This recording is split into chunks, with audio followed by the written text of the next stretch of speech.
Stetson.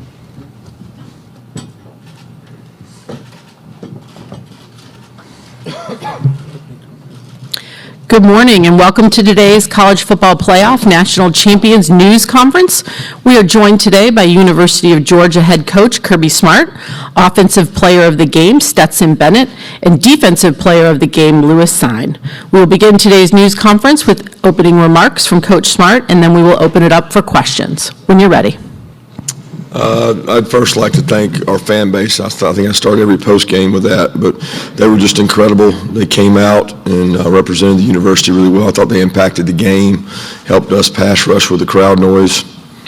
And then on to the players. You know, this is a really special group.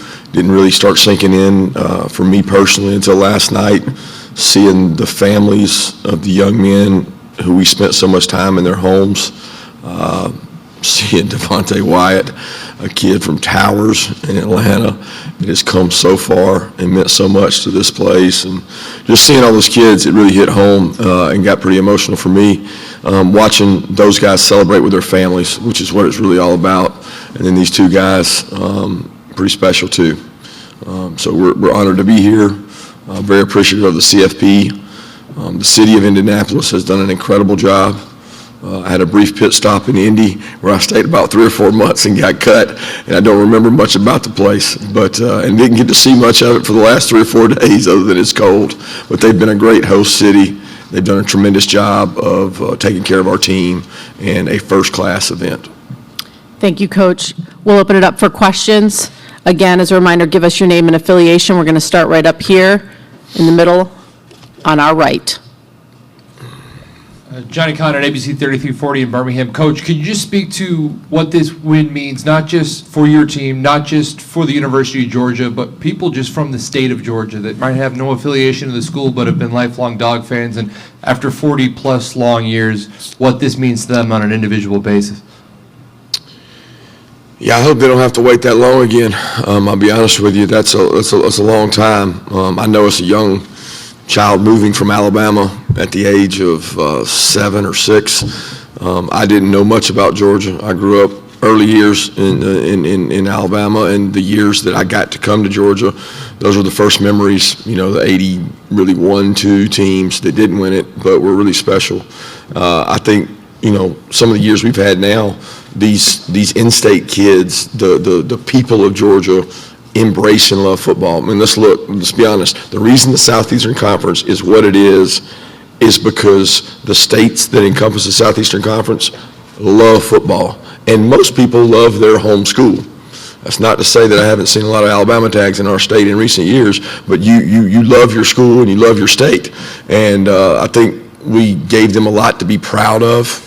During the last couple of years have been tough with COVID and different things.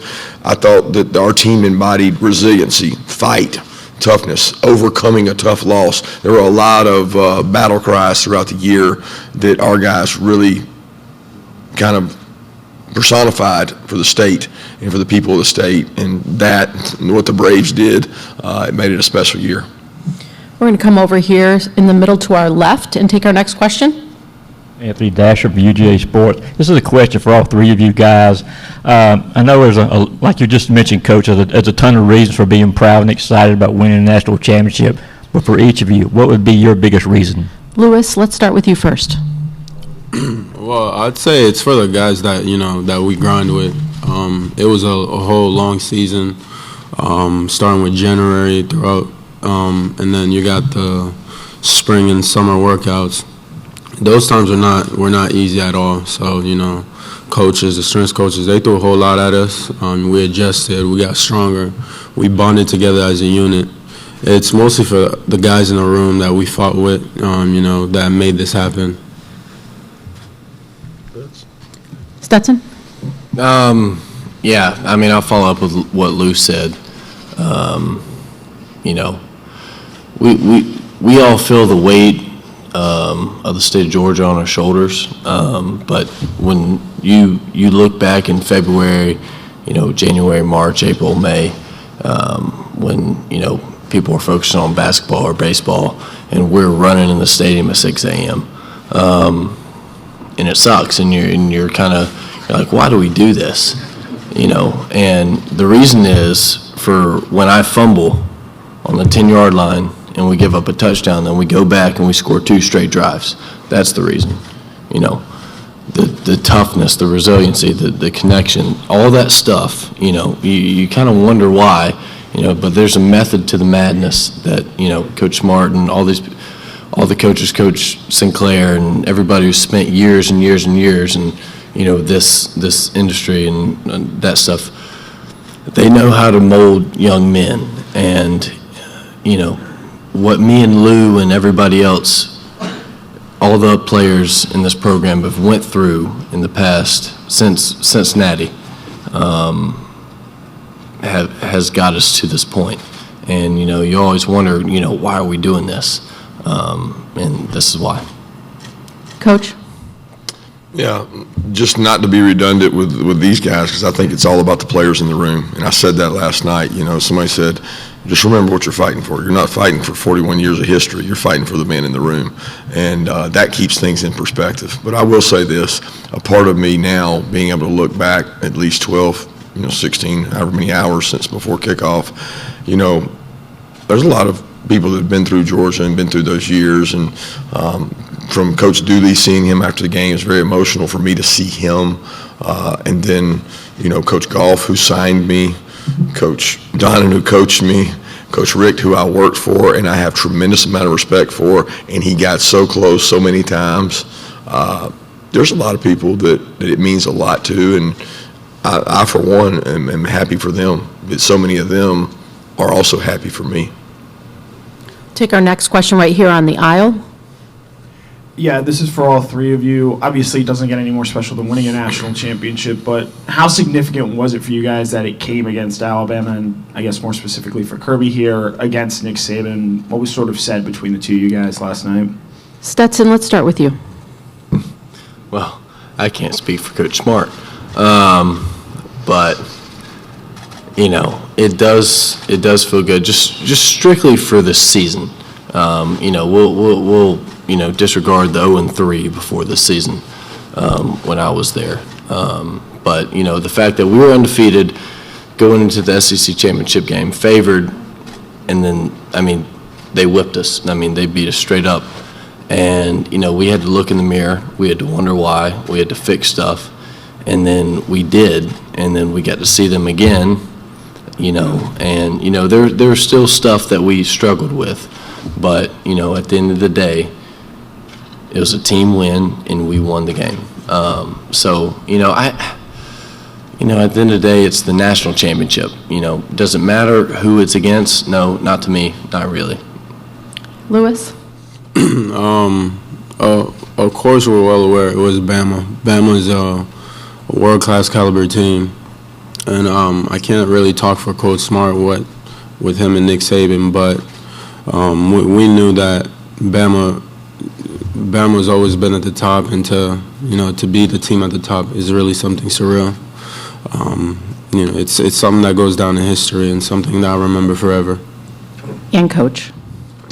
Yeah, I think Stetson probably said the part, like the fact we got a rematch, it would have left a pretty poor taste in our mouth if we had to go through somebody else. If we'd beaten them the first time, then it wouldn't have felt as bad. And we'd had an SEC championship, which I always argue is hard to get. It's a national championship. I promise you it is, because our league is so tough. But tremendous respect for what they do. They have been, let's be honest, they have been the measuring stick. And I was a part of it for 9 years and saw it. And I know the preparation that goes into national championship games. He doesn't lose many national championship games when he has that time to prepare, and he does a really good job. So to do it and beat them, that's special. But I also, have a tremendous amount of respect for him, the way he runs his program, and really probably one of the best jobs he's ever done with his team, because they were really young at some positions, and I think they've got the best player in college football in Bryce Young, and I saw it firsthand on the field in the SEC championship. But to do what he did this year with that team, I told him after the game, I said, I really believe that this was probably the best job you've ever done. And people don't understand that. Media don't respect that because they didn't win the national championship. But the job he did with that team, incredible, incredible. We'll go right here in the middle, third row. Yeah, for Kirby and Chip Towers, Atlanta Journal-Constitution. Kirby and any players, if you want to weigh in on this, I just wonder, it was so late getting out of there, and what time you got back to the hotel, if any of you had any sleep, and can you give an idea of what the celebration was like once you were able to get out of there and get all together? Well, the start of the celebration in the locker room was pretty incredible, to be in there with those men, and it really touched my heart to see the Roquan Smith, see the Nick Chubb. It ain't about them, but those guys set a really big foundation. We might not have Lewis Cine here if we didn't have Roquan Smith, Nick Chubb, and he watches them play in the Rose Bowl and watches them play in Atlanta in a final, and they helped set a foundation. So that celebration in the locker room was, first of all, special. And then getting back to the hotel was wild and crazy at the hotel. And then, seeing the pictures of Athens, that really moved me, to see the number of people on the streets downtown. You just don't know the impact that it has. That part was special. And then, I didn't get to bed till probably 3:30 or 4, and then back up early. All right, we'll take our next question over here to our far right. Hey, Coach, Zach Klein, WSB Channel 2 in Atlanta. This program has never won 14 games. You accomplished that. 13 of the 14 wins come in by more than 15 points. When you look back in 10, 15 years on this team, do you think it will be considered one of the greatest? Greatest Georgia teams? Yes. I mean, I would argue you could say that. There's only so many that have won a national championship, certainly. I mean, what I think it'll be is a really tremendous group of leaders. These men are going to go out and do something special because they're built the right way. They've got tremendous character and integrity, and a lot of respect for them. The way they did it, and you're right, there's a lot of games that maybe hurt us in the SEC championship because we didn't get to play enough fourth quarter games. I go back to watching Alabama and A&M, Alabama and Arkansas, Alabama and LSU, Alabama and Auburn, and I'm going, man, we didn't get a lot of those opportunities and didn't play our best game. But because we had played well, it gave us another opportunity. And the response of our team after that SEC championship is what will always stick with me, of seeing Julian Rochester bawling in the locker room after he was the same young man that was bawling after the national championship in 2017, and then to see him overcome so many injuries. And he wasn't a major impact on the game, but he impacted his room. He impacted Jalen Carter, Jordan Davis, Devontae Wyatt, because they wanted it for him. And when you want it for people in the room, it makes it a lot more special. We're going to stay right here in the front row. Jeff Schultz of The Athletic. Kirby, you heard both players talk about, what they had to go through back in February. I'm just wondering what it was like to hear that sort of as affirmation of your process, and what does it mean for the program in your view moving forward?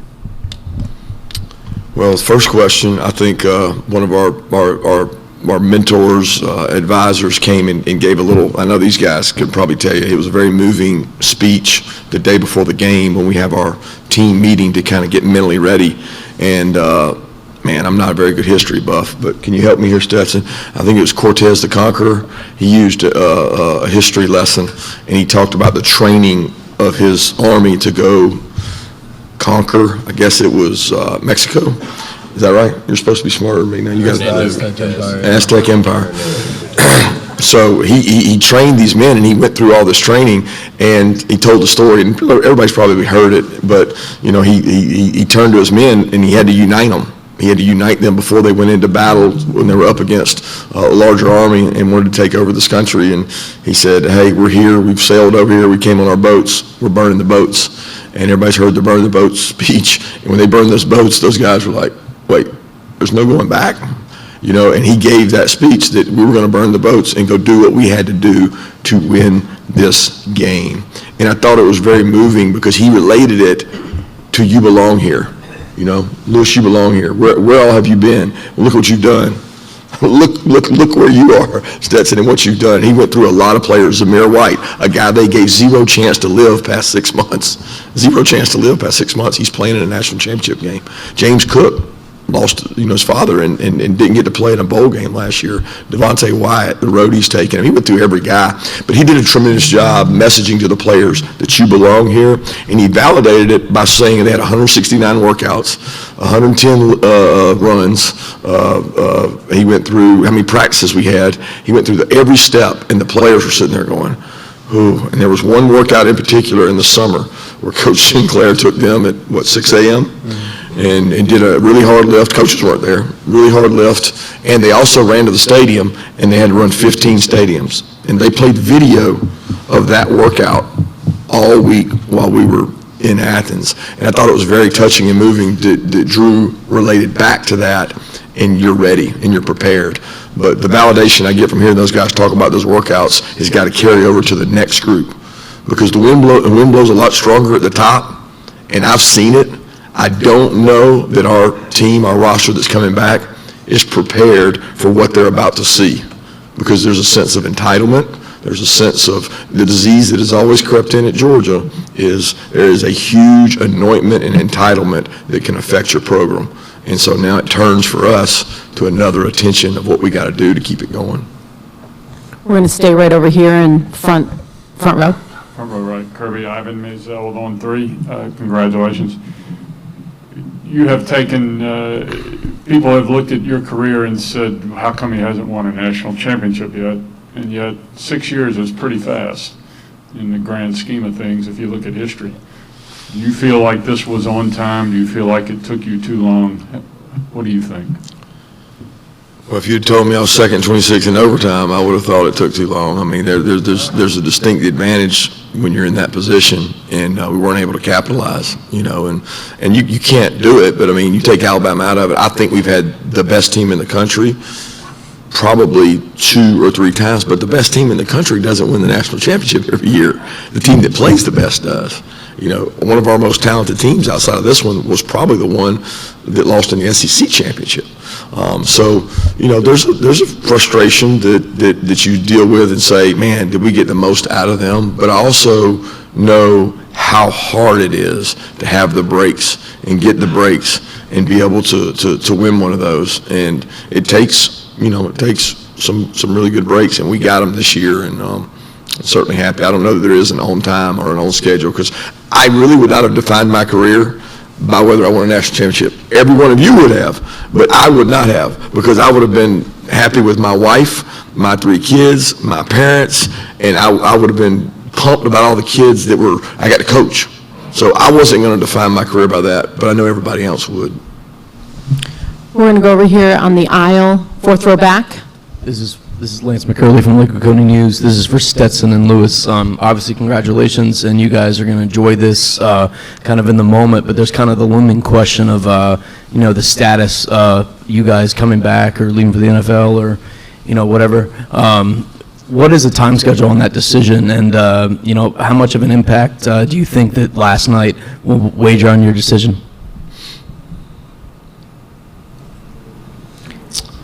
Stetson, we'll start with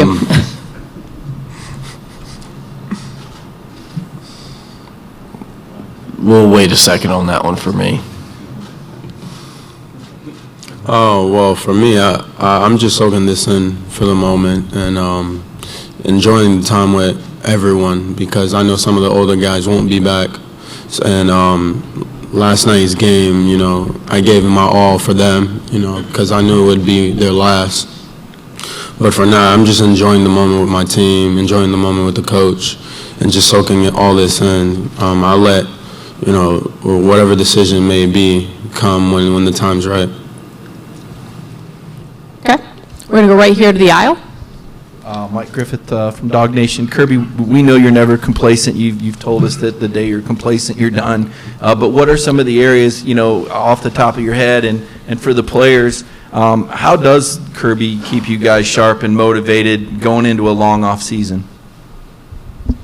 Or some of the areas, well, I understand what you're saying, that I would worry we get complacent at, or what are the areas that we need to improve? Yeah, just as far as what you see leaving this team and going into next year. I mean, people are already turning the page. Yeah, I mean, it's right now. I mean, we'll have multiple kids, probably we'll have a few kids go into the portal that we've had discussions with that held that off, out of respect for the team, and I thought that was tremendous, so we'll have that, and, everybody will think that's a terrible thing, but, in some cases, it's actually a good opportunity for kids. We've got 16 or 17 mid-years that have enrolled. We got to finish off this class. We don't know how many spots we have because we don't know what some guys are doing, like Lewis and other guys. So, I mean, there's a lot of work to be done. And, I know people don't understand it, but other teams are 10 days up on you because they finished January 1st, your competitors, and you're going, wait, they're doing what? We're trying to win a national championship. Fortunately, I had a really good mentor, teacher of dealing with that, because he's in it every year. But you fall behind because you're trying to manage your roster. My biggest concern in terms of complacency is the guys coming back, and we'll lose some really, really good players on defense. We got a lot of guys, coming back on offense, but we'll have to replace some good talented backs as well. We're going to go next over here, front row, our far left. Dennis Dodd, CBS Sports. Since you're going to wait a while, or not answer that right away, what are the factors you will consider before deciding whether to come back? I don't want to spill all of my personal stuff out here on the table, so we'll keep that between me and Coach Smart. We're going to take our next question. Stay over here on our far left, please.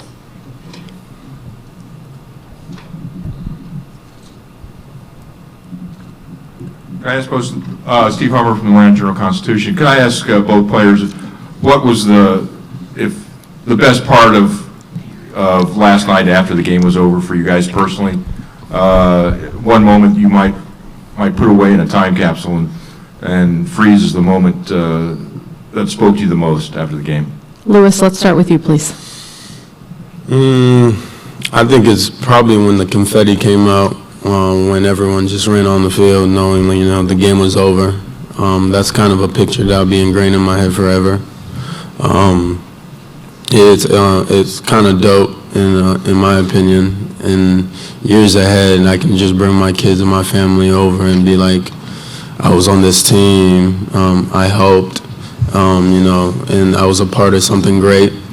And a lot of people already know, but last night we made history. Coach, the opportunity the chance that we got to win, and the person we did it for, Coach Smart, he sacrificed a lot for us. He sacrificed a lot for his family, and we didn't want anything more than to win it all for him. Stetson?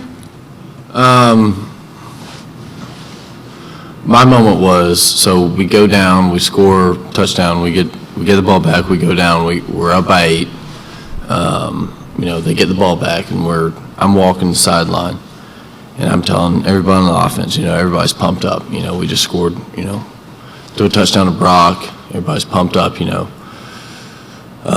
I'm telling everybody, hey, listen, be ready for 2-minute drive to win a national championship. Listen, think about the numbers, think about everything that you have to do. And then Keely catches the pick, and it just hit me. And as soon as because I'm watching on the big screen, I can't see, I'm not that tall. So I'm not looking on the field. And so I'm looking on the big screen, and Keely catches the pick, and it just everything. I can't describe the feeling. I tried not to put, the, Bulldog Nation on my shoulders because I can't carry that weight.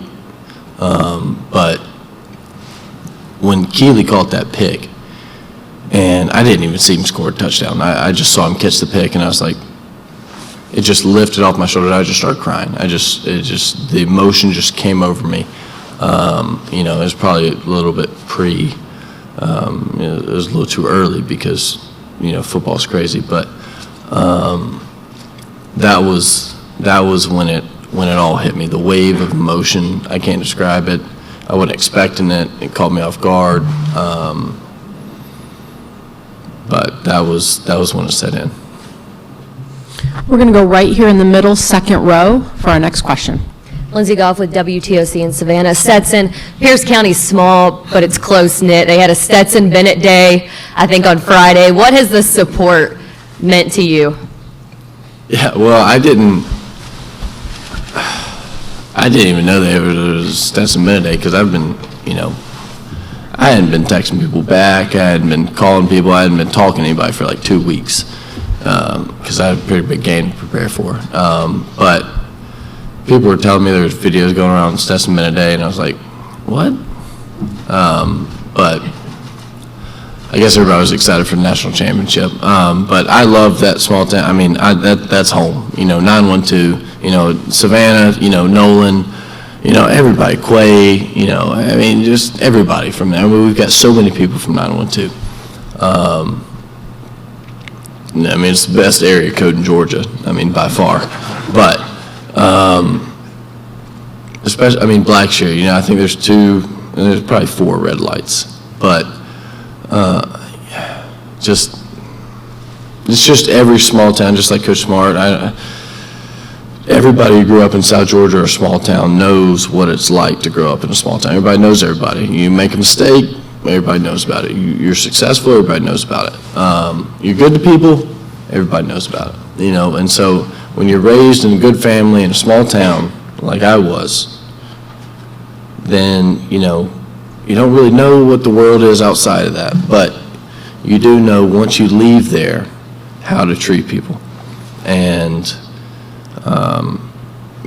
I'm so proud of the place that I'm from and what it's taught me, and I wouldn't be here if it wasn't for them. Let me share this quick tidbit. I tried really hard to help Stetson getting ready for the game with like defense and what's going on, and I had to ask him, could I screenshot something to him, because I wasn't sure the flip phone would get a screenshot. And he said, no, Coach, it won't come through, but you can email me. I said, well, all I can do is screenshot, so we got a problem here. I can't email like you can. And so we had to end up just talking actually on the phone or in person, because the screenshot wasn't going to work out for me. We'll take our next question right here in the middle section, slightly towards the back. Kirby, earlier, Lewis was talking about the sacrifices that you make with your family. You've got 3 small children. You spend a lot of time at the offices, a lot of time recruiting, etc. Does last night make it worth it, all the sacrifices that you've made? I'll be honest with you. If things didn't go well last night, it's still worth it. It's worth it because of the relationships. I know that the title and the rings and the trophy means so much to so many at Georgia, but it's the relationships I do it before. And when those stop happening, you lose your passion for it, and it's really, seeing these guys and seeing these guys go on and be successful, and the joy I have of being around the players. And look, every bump we've had made that much better last night. Don't think for a second that if we had not been through what we'd been through with Alabama, would it have meant that much? Probably not quite the same. So the highs and lows, the ebbs and flows of life in general, of football, are what makes it what it is. But, my wife, Mary Beth, who's in the back of the room, and my kids make tremendous sacrifice. And I understand that's a huge part of it. Sometimes I wonder, did this happen? Did I get this job too early? Because I wanted to spend so much of my time with my kids and my family and raise them and be at all my kids' sports, and because that's what my dad was. So that's what I've always wanted to do. And, I'm in the formative years, and I'm gone a lot. And that hurts me and pains me, because I want to bring them in and get them to see everything. But they're getting the age where they're going to be in high school next year, my twins, and then Andrew is 9. So, and these guys have been so good to them that I feel like they're part of our family. And if they couldn't be up there all the time and we didn't have that kind of working environment, it wouldn't be as pleasurable for me to be the coach at Georgia. Come back down here, front row, over to our left. Dennis Dodd again. Stetson, I just want a reaction to this. I talked to Aaron Murray the week before the game, and he said, if Stetson wins this game, he'll go down as the greatest quarterback in Georgia history. I just wonder if you had a reaction to that. Well, all I know is in 2012, when we decided to go fastball, and throw a fade, and Chris Conley caught that ball on the 3-yard line, I cried my eyes out. So, and then, the national championship was basically, ceremony after that. That was the national championship, the SEC was. Murray has 13,000 yards, 130-something touchdowns. You can't replace that. What he's done for this university, he's a nice guy, he's a great guy, he's a good friend of mine, and I appreciate that. But no, in my opinion, well, I'm not going to give who I think is the best, but... Good decision. You'll keep your friendship. I wouldn't put myself at the top of the list, all right? And I would put Murray in front of me. So that's what I would say. We have 3 last questions. We're going to start here in the middle, in the back. Alan Cole, Southern Community Newspapers. Kirby, you mentioned your parents earlier, and your dad was a successful high school football coach at both ends of the state for a long time. Do you hear from him at all around games like this or championships? And then B, what does a game like this and a win like this do for you when you go talk to high school coaches and you go around the state? First off, my dad does not say one word. He literally wants to impart zero knowledge. If it is, it's a dry quip. Like after we won the national championship at Alabama and shut whoever it was down, he shut them out, LSU, and he just said, at Bainbridge High School, if you had a shutout, the whole team got a chicken box.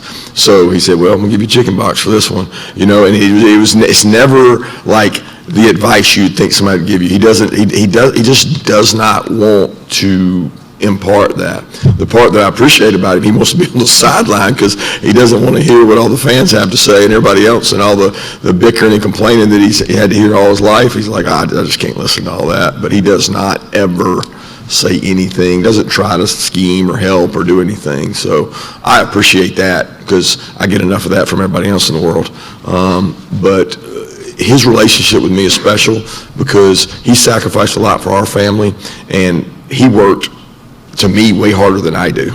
Not the same kind of pressure, but he was just not home. He was always working, and there's a lot of great high school coaches in our state, and that's the reason we're on this podium today, is because I'm in a very, very fertile high school area. And the relationship, I bet I got 150 texts from high school coaches last night that were so happy that we did it for Georgia, because there's a lot of pride in the state of Georgia high school football. Look, Alabama has some good players last night from the state of Georgia out there playing.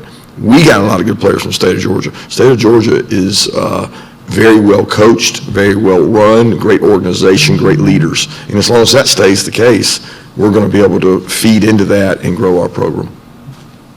Right here in the very front row. Seth Emerson at The Athletic. For each of you, first, Kirby, do you remember, just a small little detail, you talk about seeing the scenes from back in Athens. Was that you just seeing it on TV or scrolling through your phone, or did someone show it to you? And then for Lewis instead, is there a moment from when you got back to the hotel last night or this morning that kind of sticks out to you? Mine first. It was we were actually on the bus, and Sinclair brought the bus back to the hotel, and he brought a phone over and said, "Look at Athens," and I was blown away. First thing I thought of was widespread panic in '94 or whatever it was.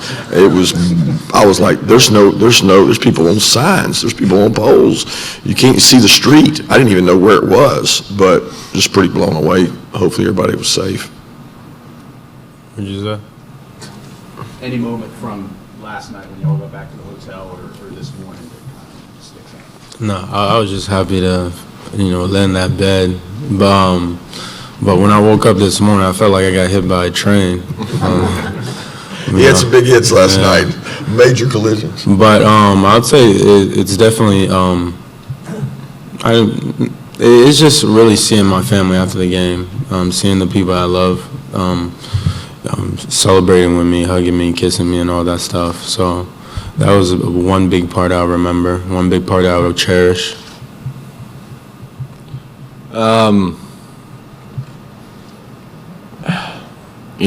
I planned a post-game celebration my senior year when we were playing in the state championship in baseball, and we swept through the entire playoffs, and then we lost. And so I don't do that anymore at all.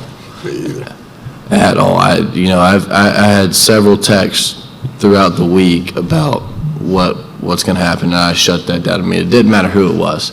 It could have been, high school buddies. It could have been, former GCs at Coke. I don't do that. I don't plan for that. I don't do anything. But when we got back to the hotel and everybody was in there, and Lewis and Jacoby and, DK and, Zamir and Cook, and they were all around me. And we were just sitting there, and everybody's, just celebrating, having a good time. It's almost, because it's hard to transition from playing a game and then getting ready to play another game. It's almost like that weight was lifted off, and that there is not another game to prepare for after this. We won it all. So that was special. Right here in the middle, second row.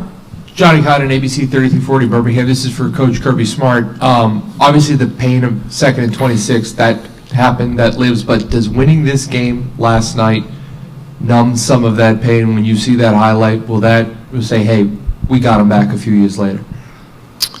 I don't know if that pain will ever, be numb, because you put so much into those years. It passes, and you hate it for the people that were in that locker room and part of it. And but certainly, I don't know that vindication's the word, because it's not really about that when it's about Alabama. I just have so much respect for their program and the way they do things, that it's great competitors. I mean, it's like, when Michael Jordan's going against the best there is, when LeBron's going against Kobe, I enjoy that moment, and I respect teams and coaches that do it the right way. And those two teams last night were Titans clashing, going at it. I mean, the physical nature of that game in the fourth quarter, so proud of our team, because there were people that doubted our conditioning level. They doubted that we could finish in the fourth quarter, and the Alabama games of the past didn't help with that. And they did that. They overcame that. They really were more physical and dominant in the fourth quarter, and that was the difference in the game, and probably what made me the most proud of the group. Lewis, Stetson, Coach, thank you very much for your time this morning. That concludes today's College Football Playoff National Champions News Conference. We hope everyone has a wonderful day.